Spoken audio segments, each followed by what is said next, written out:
Olá pessoal, sejam bem-vindos a mais esse estudo do livro O Evangelho segundo o Espiritismo, do Centro Espírita Allan Kardec de Campinas. Nesse encontro, nós vamos realizar mais uma reflexão em torno dos ensinos de Jesus à luz da doutrina espírita.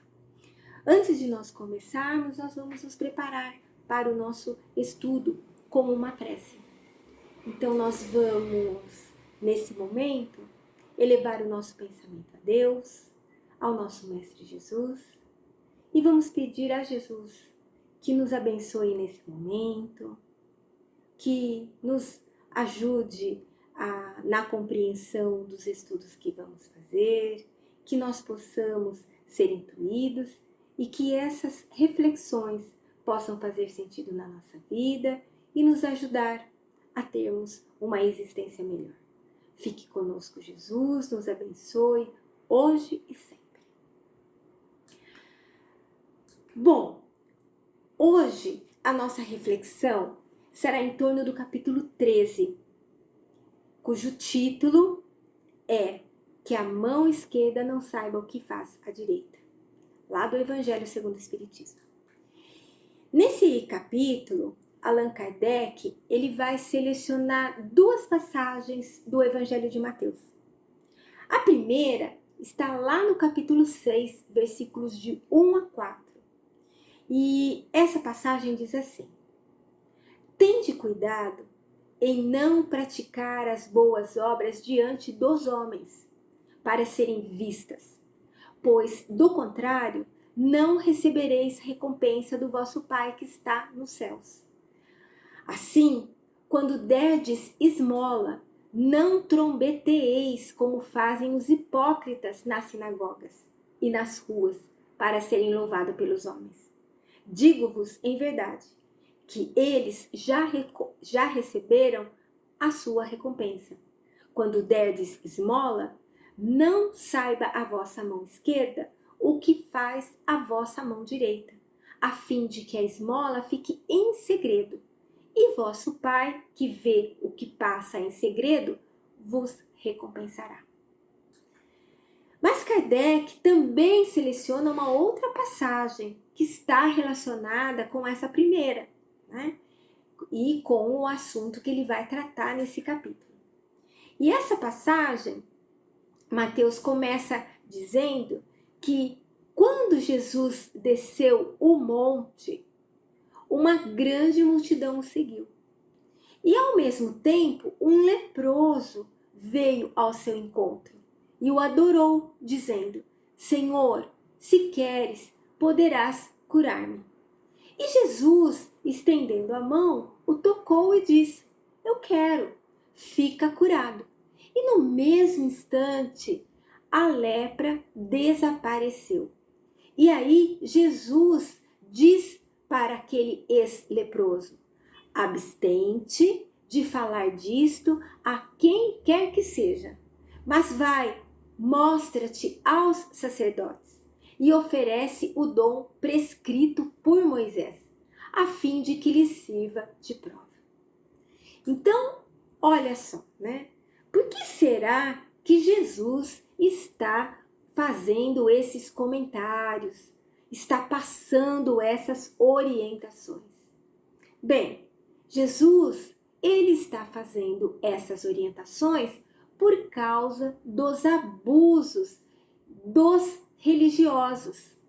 Abusos que eram praticados naquela época, relacionados com a doação das esmolas. Então, essa primeira passagem aí de Mateus, é importante que a gente explique, ela acontece quando Jesus ele está proferindo o Sermão do Monte. E a segunda? A segunda acontece quando Jesus termina o Sermão do Monte e está descendo aquele monte, né? Então, é importante a gente lembrar que o Sermão do Monte ele é constituído de duas partes principais. Apesar de nós conhecermos mais a parte que trata ali das bem-aventuranças, né? Ele tem uma outra parte também. Então, na primeira, nós temos as bem-aventuranças, que são chamadas assim por causa da palavra inicial usada por Jesus, né?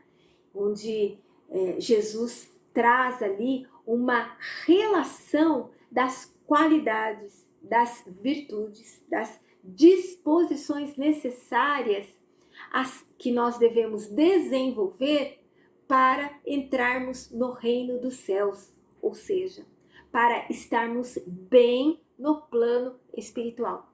Então ele fala lá que quem as realizar será bem-aventurado, ou seja, será feliz lá no plano espiritual. E na segunda parte desse sermão? Nessa segunda parte, Jesus exorta os discípulos a empregarem as boas qualidades que Deus lhes deu em benefício dos semelhantes, sem se deixar corromper. Por isso que Jesus fala sobre o sal da terra. E também para não ocultarem esses valores espirituais. Por isso que Jesus fala, né, sobre a luz do mundo. Então, a primeira passagem, ela está relacionada com a segunda parte do sermão, com as orientações que ele deu ali para os discípulos. E Jesus, ali, nessa passagem, ele está nos orientando para nós não fazermos alarde quando nós praticarmos as boas ações. Então, nessa passagem, onde Jesus recomenda aí, né, que a mão esquerda não saiba o que a direita faz, tem a ver com o alarde que naquela época aquelas pessoas, aqueles religiosos costumavam fazer, né? Por isso que ele fala lá no texto dos alardes nas sinagogas, nas ruas, né? Quando eles doavam ali uma esmola. Por isso que Jesus fala, não fazeis soar a trombeta diante de vós. E por que Jesus está falando das trombetas aí, né? Por causa de uma prática que alguns religiosos adotavam. Eles anunciavam as suas doações. É isso que Jesus chama de hipocrisia, né? Porque eles faziam as suas doações ali, né, o bem para alguém, e eles chamavam ali a atenção das pessoas para os benefícios que eles estavam praticando, a fim deles serem elogiados. Então, para eles chamarem a atenção, eles efetivamente tocavam aquelas trombetas, né? Faziam parte ali daqueles costumes. Então, a mesma coisa acontece com aquela pessoa que foi curada da lepra, onde Jesus recomendou para ela que ela não alardeasse o fato, mas que ela fosse cumprir as recomendações da lei, né? Fosse lá, se apresentasse aos sacerdotes lá no templo, para que aqueles sacerdotes a avaliassem, confirmassem a sua cura e ela pudesse voltar a viver ali em sociedade. Então Kardec, ele vai começar explicando, né, essas passagens ali, falando sobre a importância de se fazer o bem sem ostentação. Então ele vai falar assim, olha, que existe um mérito muito grande em fazer o bem sem ostentação. Quer dizer, sem a gente ficar se exibindo, né, naquele bem, naquela postura adequada, ajudando as outras pessoas, né? Ele disse que o mérito é maior ainda se nós conseguirmos ocultar as nossas boas ações, evitando mostrar para a sociedade que nós somos benevolentes, que nós ajudamos, que nós somos pessoas bondosas. Kardec, ele diz que essa atitude mais discreta, mais oculta, demonstra uma grande superioridade moral, né, daquele que age dessa forma. ele fala que quando nós mostramos, né, essa prática do bem, né, realizamos essa prática do bem, ela precisa ser realizada como algo natural, né? E que a gente não deve ficar ali aguardando um reconhecimento, os elogios das outras pessoas quando nós fazemos aí, né, uma ação no bem.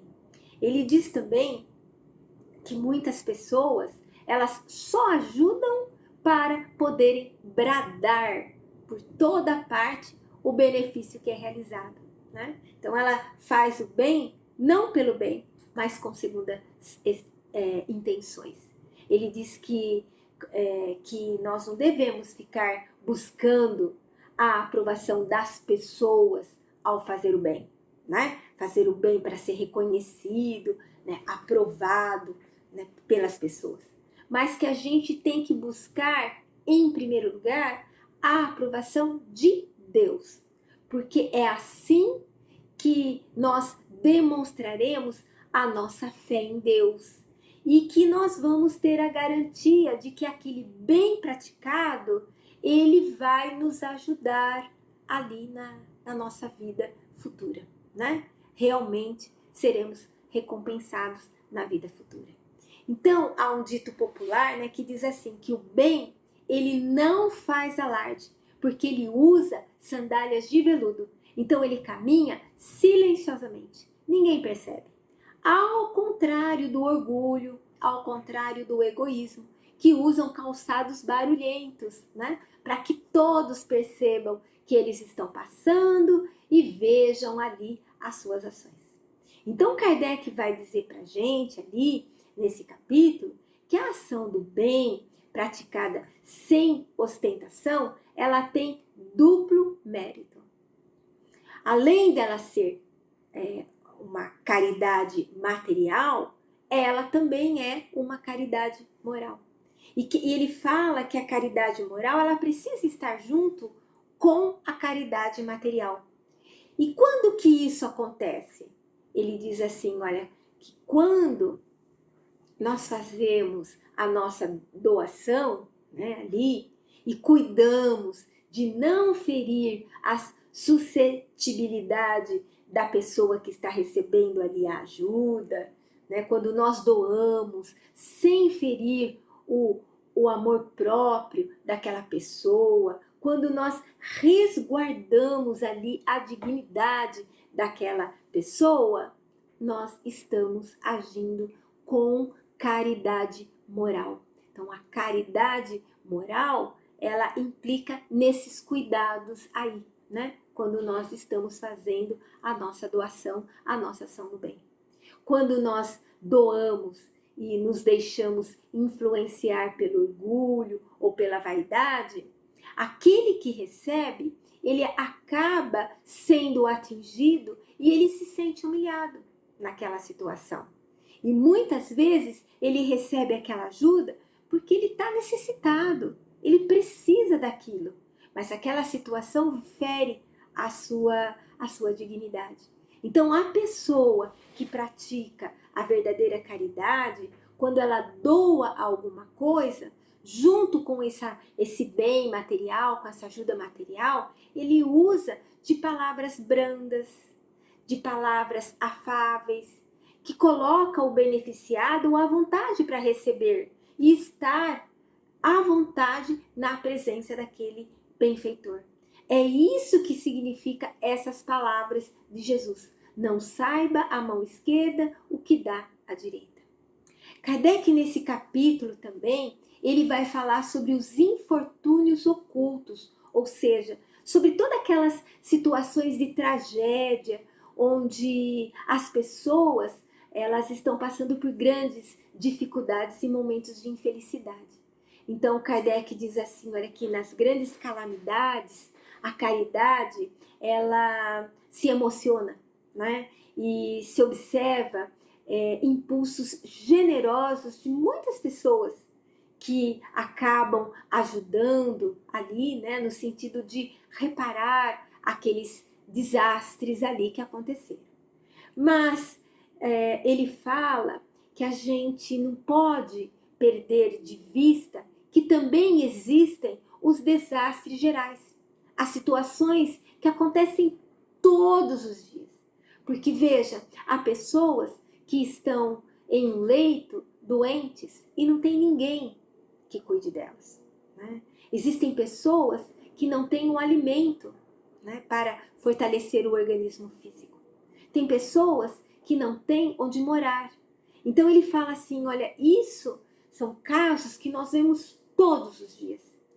E que é importante nós desenvolvermos uma generosidade, né? Que a gente descubra a importância de agir e minimizar esses sofrimentos, sem que essas pessoas peçam uma assistência, que a gente vá e ajude.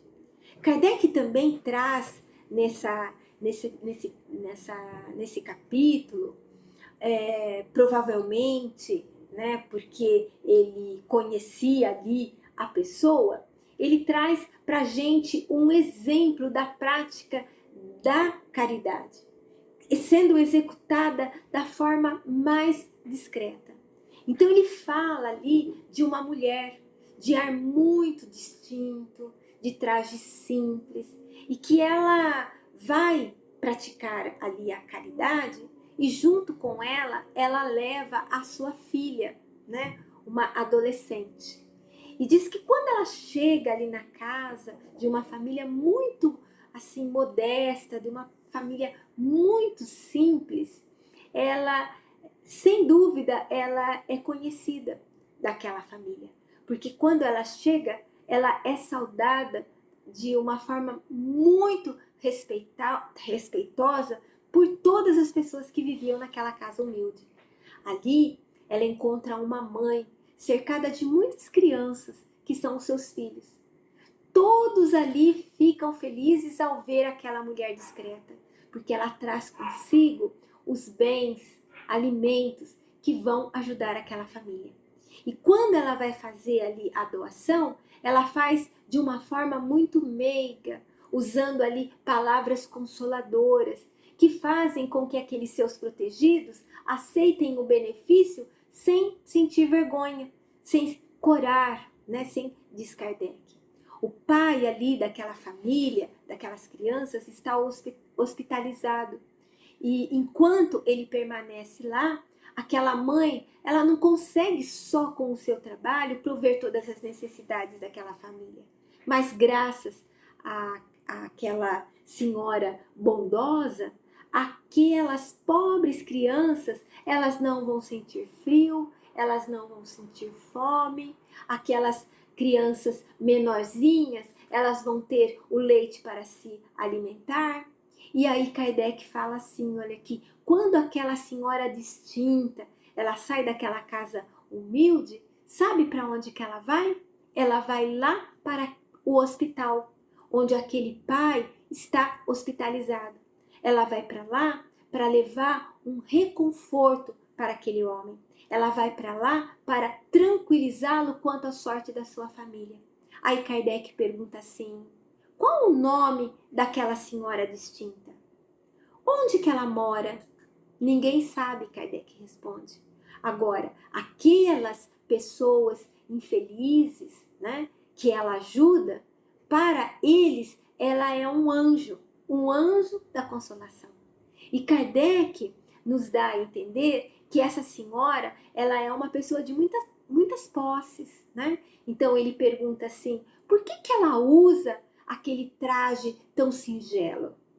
Aí ele responde, para não insultar a miséria com o seu luxo.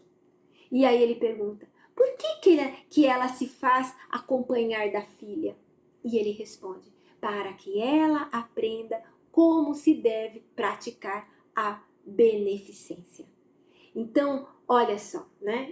Ela está ensinando para aquela menina como se deve praticar a caridade. Então, esse fato que é narrado pelo próprio Allan Kardec, provavelmente se refere a alguém que ele conhecia, alguém que ele presenciou a ação.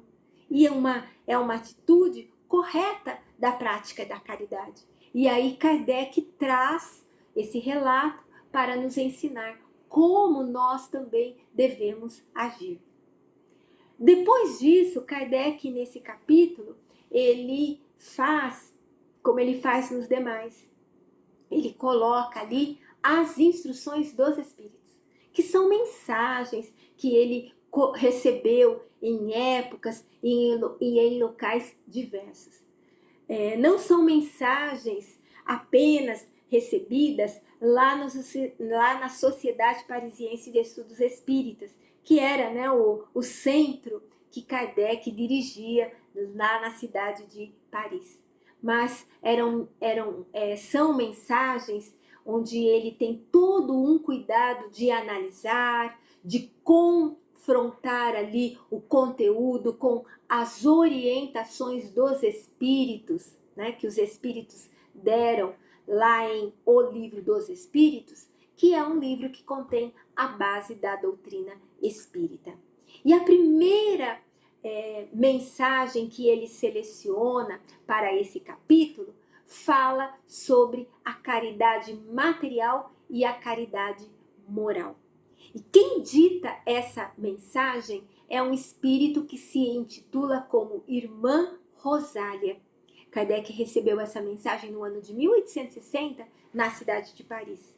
Esse espírito, ele é importante que a gente ressalte, quando ela esteve reencarnada aqui no nosso mundo, ela fez um lindo trabalho de ajuda às pessoas necessitadas.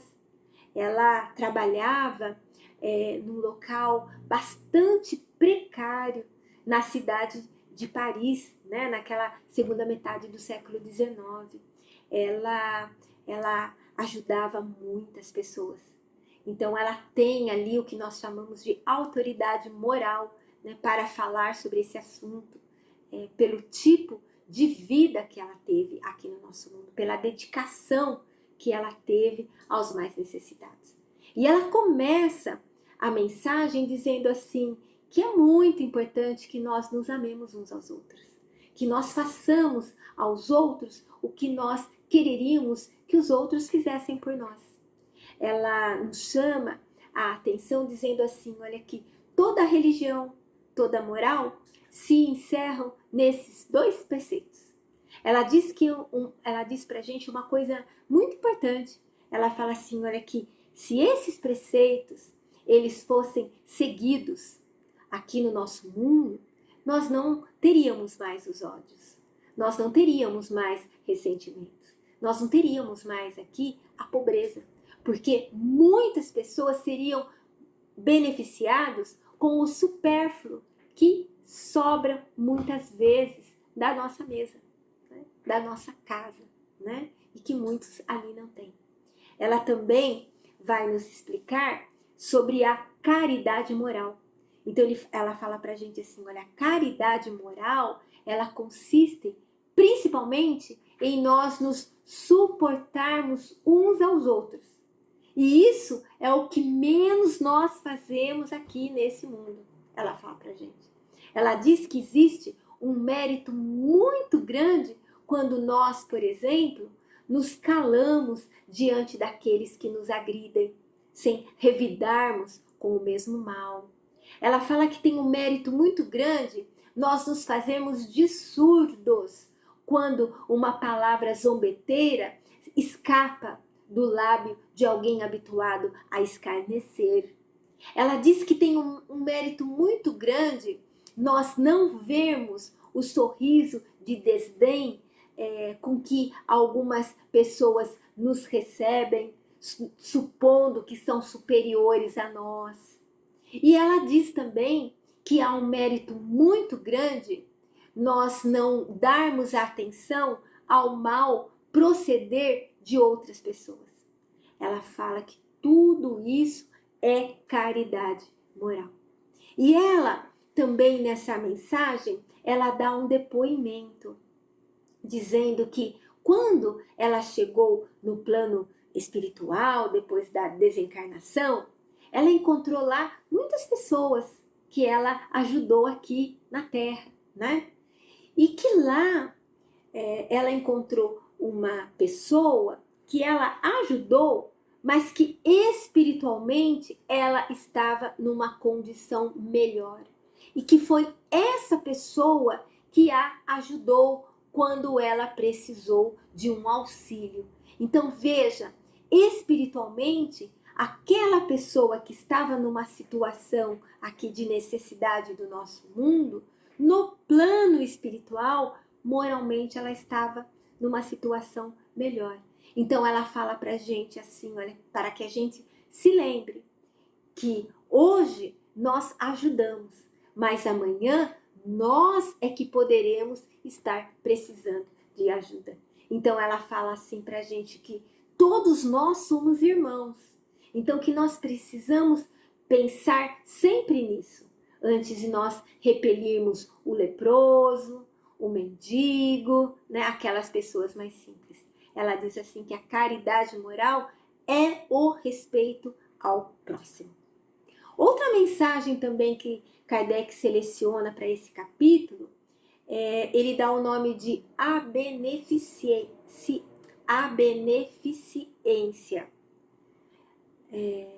E quem dita essa mensagem é um espírito que se chama Adolfo, e ele foi bispo de Argel.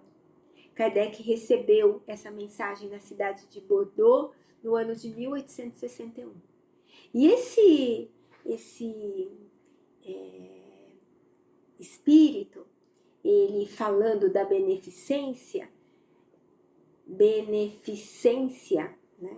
Ele fala que se nós tivéssemos como uma única ocupação tornar os outros felizes aqui no nosso mundo, nenhuma festa aqui do nosso mundo poderia nos trazer mais alegria do que a que nós temos quando nós levamos alegria a essas pessoas que passam por muitas vicissitudes e amarguras neste mundo.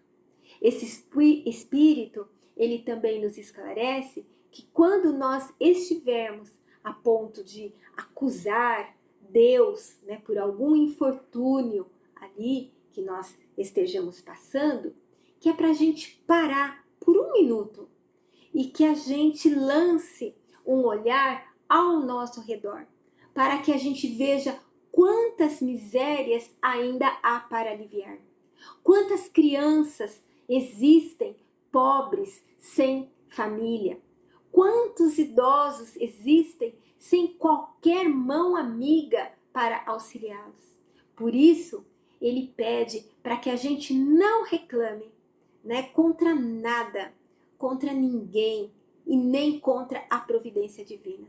E sim, para que a gente faça a nossa parte, para que a gente ampare e principalmente para que a gente agradeça a Deus a oportunidade de servir, né? De poder servir, porque nós poderíamos estar na situação inversa, né? Olha que bonito aí esse ensinamento. E Kardec também coloca nesse capítulo uma mensagem do Espírito Caritas. Ele recebeu essa mensagem no ano de 1861 na cidade de Lyon.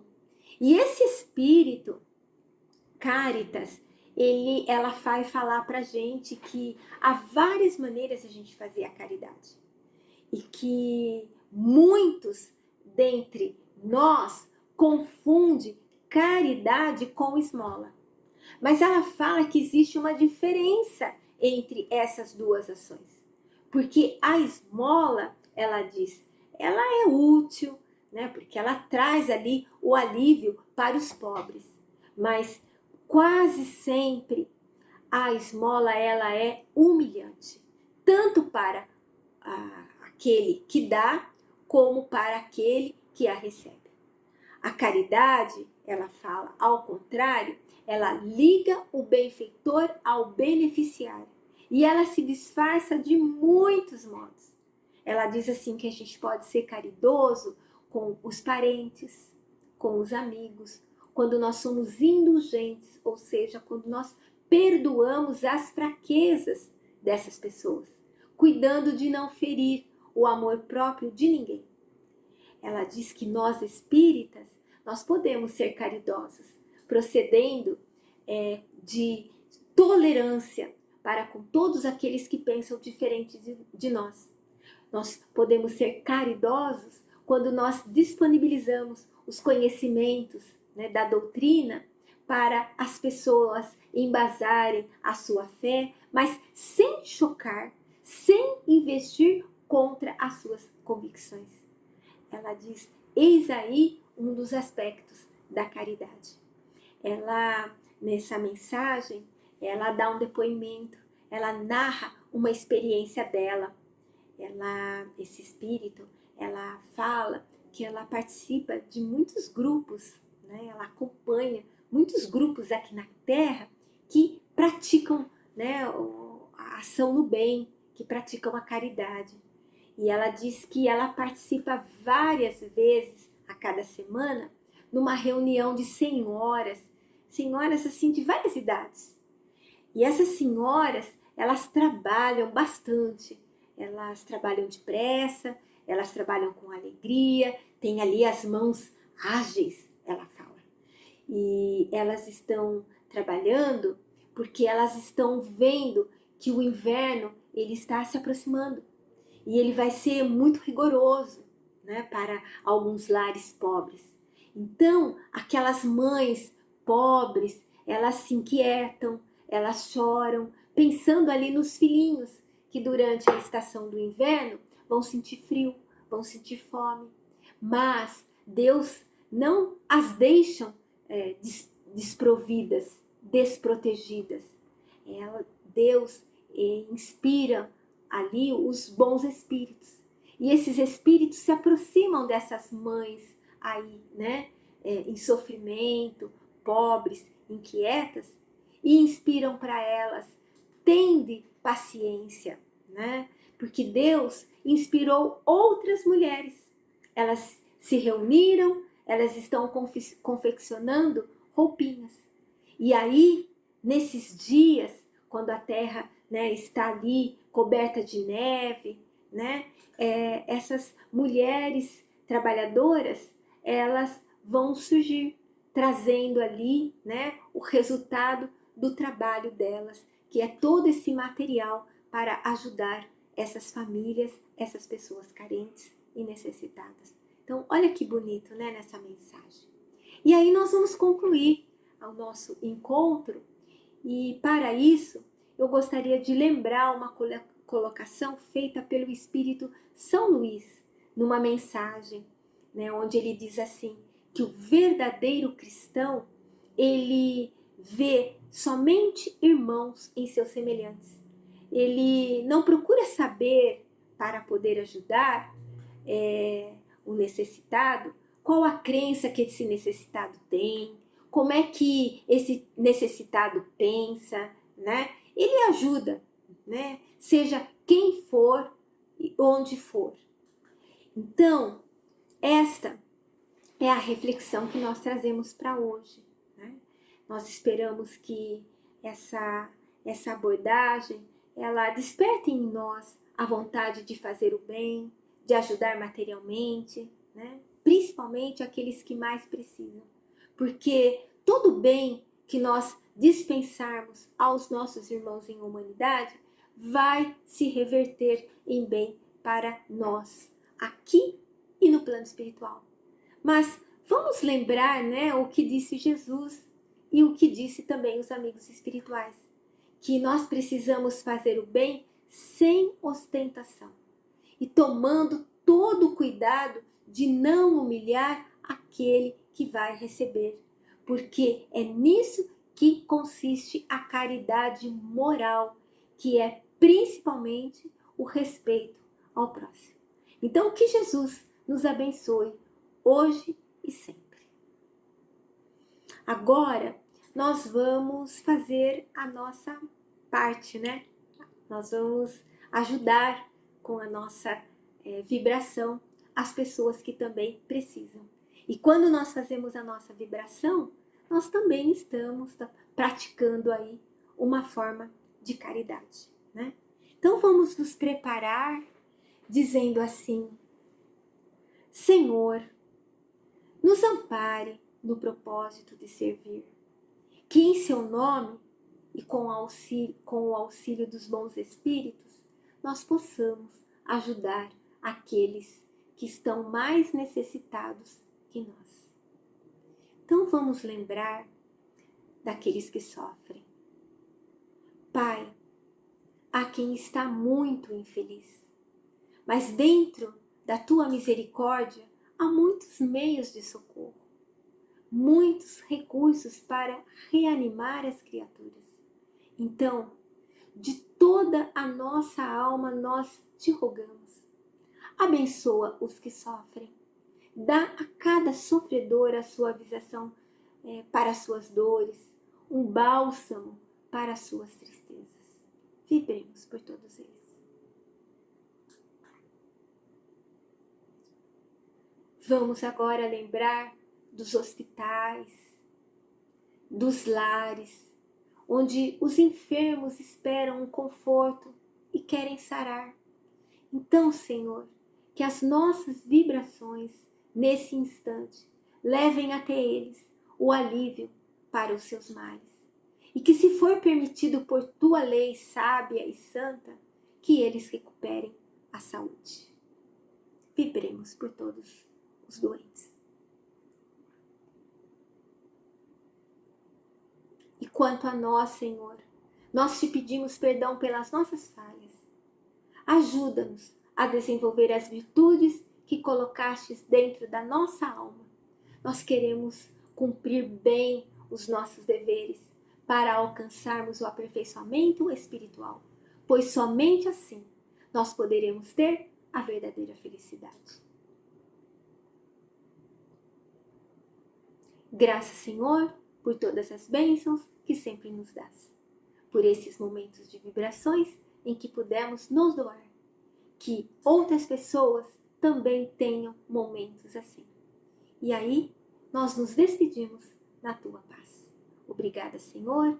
Obrigada, amigos. Fiquem na paz de Jesus.